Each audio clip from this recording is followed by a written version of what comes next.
There's been a lot of interest in these Chinese leather stitchers, and this is my take on the subject. This arrived with no problem, greasy as one would expect, needed cleaning up, but there were, however, a couple of minor mechanical issues. We have 3 rocking arms, 1, 2 and the third pivoted lower down, and these of course drive the actual stitching, and these weren't set up very well. All 3, to a greater or lesser extent, clashed as they were rocking, clashed with the main casting, and that's a bit unfortunate because it's both noisy and it leads to a jerky and inefficient operation. So it required attention. Now, there's one of them, this back one here. I was able to introduce a washer between the frame and the arm, and that helped a great deal. The others, I was actually able to tweak the arm, and to do that I would introduce a screwdriver, a heavy screwdriver, behind it and prise the arm out, and then give a smack in an intelligent engineering way to the surface of the arm behind the screwdriver, back here somewhere, which, if you do it carefully, has the effect of straightening the arm back out, which is what we were trying to do. So a little bit of careful and intelligent engineering with a hammer sorted the problem with the arms out, and they now run free of the frame, which is extremely helpful. The bobbin, they just provided the pin here, which is rather insufficient. I've made a brass disc for the reel to sit on, and that, in fact, I tapped a thread in that and backed it up with a lock nut behind and a dab of epoxy to make sure it never ever unwinds, so that does that very nicely. I also wanted to provide my wife, whose birthday present this is, with a motorised version. Now, lots of people have motorised these, and absolutely fine. This is simply how I did it. Now, because I have a lathe, I took the wheel off and I machined a groove 2.5–3 millimeters deep on the lathe.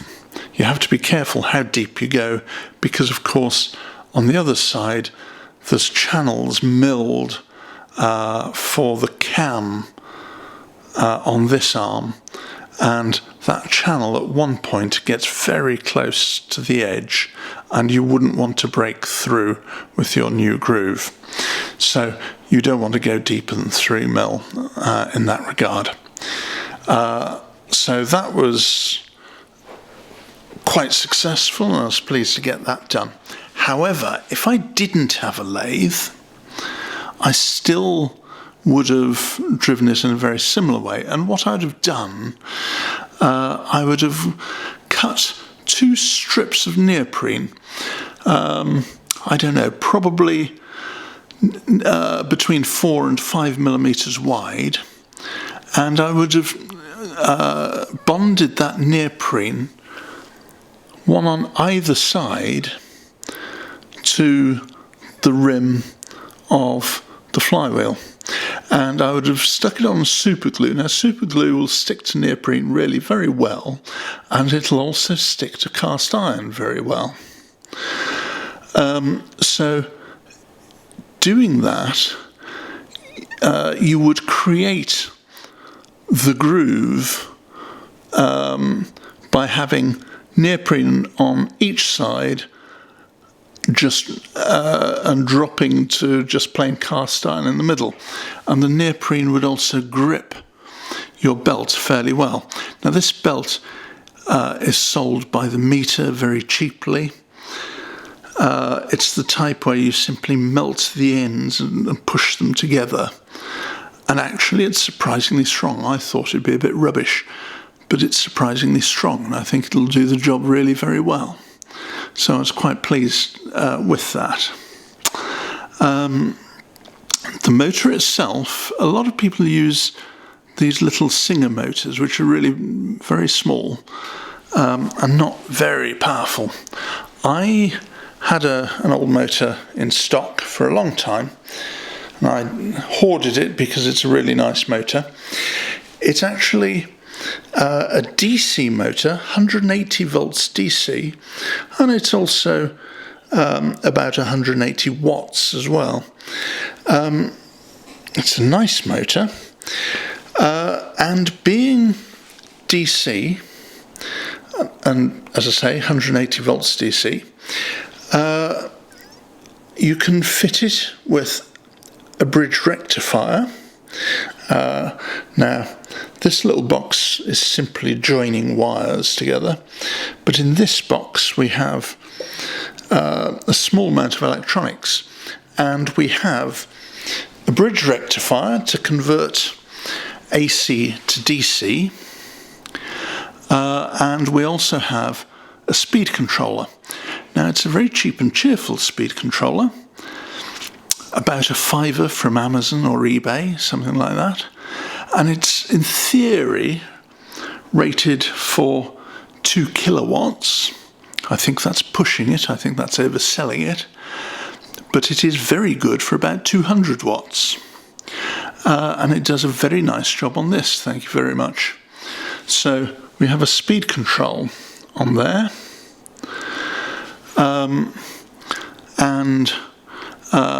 While I was at it, I put an extra cable into the system and fitted this foot switch. Now, it is a switch, it's not a go faster pedal, and again this was from Amazon. I've had it apart to wire it up properly, and in fact inside is a nice little micro switch, a mains micro switch, but it is ever so simple. But the nub of it is that very easily we've got a powered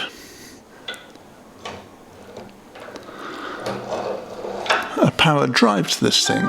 Let me just operate it and show you, bear with me. Now that's it, just about at its slowest.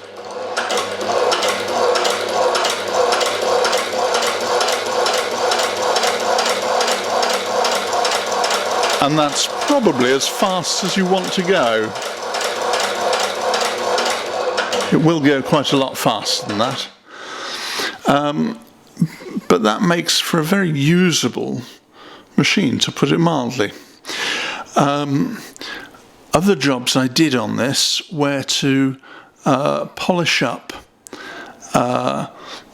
bobbins, the cases, the shuttles,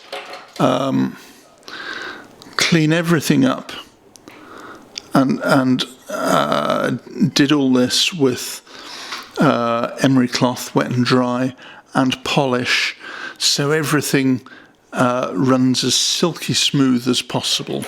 I've learnt in other fields that when mechanical things are a little bit delicate, they tend to run very much more nicely if they're cleaned off and no burrs and all this sort of thing. And that certainly seems to be the case with this. It does sew quite effectively. I am not a sewing machine expert at all.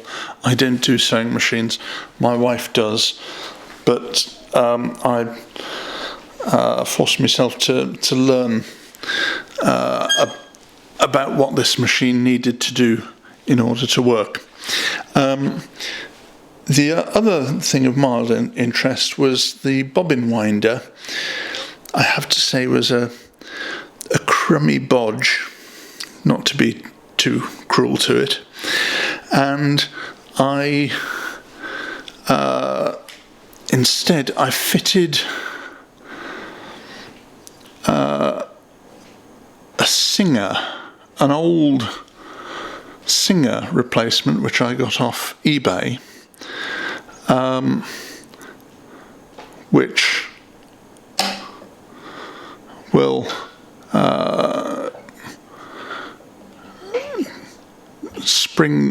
latch down and just drive on the edge of the flywheel like that. And of course this type, once the bobbin is full, it'll automatically unlatch like that. And of course part and parcel of these things is, as it winds on that way, this arm that feeds onto the bobbin weaves back and forth, but of course the Singer bobbins are wider than the bobbins on this machine, and left to its own devices, this thing would start feeding the thread right off the edge of the bobbins for this. So on the underside of this there is a cam that this the lever on the back side of this arm follows, and what I did was I using a Dremel type disc, I ground off the extremes of that cam, thereby reducing the travel of this, so it should only feed over a smaller width appropriate to the bobbin for this machine. We'll see how that works. My dear wife will, I'm sure, kindly tell me if I've not got it quite right. But that just slightly modified Singer unit is mounted on a plate I made in 1.6mm brass or 2mm brass, or whatever it is, which in turn I mounted on the motor mount. Now these motor mounts I simply printed on a 3D printing machine. Simplest part of the job, I have to say, really simple, but that makes a lovely sturdy mount.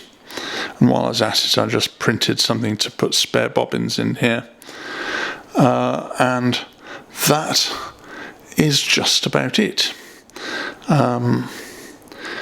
And having sorted out everything I can find in basic engineering terms, it appears to me to be working quite nicely. Whoops, says I, tripping over the camera, big pardon. It appears to me to be working quite well, having threaded it up and put a bit of leather through it. I can't answer for the finer points because sewing is not my métier, but I shall be very interested to see how it goes. And it's certainly robust enough to do a good and useful job.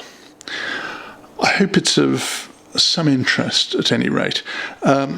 These DC motors, a source for similar motors is on eBay and similar, and they are sold as spares for things like what do you call them, the walking machines, the gymnasium machines. Oh hell, I forget what they're called, but they're powered by motors this size and bigger, and they're available really quite cheap.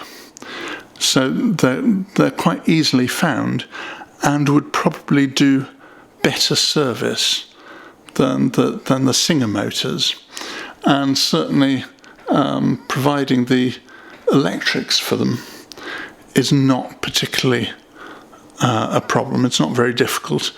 The only thing you would have to use some imagination about is providing a small, and it does need to be a small, pulley for them, but you could fabricate one out of 3 discs, effectively, of almost any material. It's not beyond the wit of man to do that. You may be able to buy something, but it does need to be small in diameter for 2 reasons. One, so you get the gear ratio to keep the speed down, and 2, keeping the gear ratio down keeps the power up. So speed down, power up. So you've got a large diameter there, small diameter there. That's what you want. Keep it simple. I hope it's of some use to someone somewhere. All the best.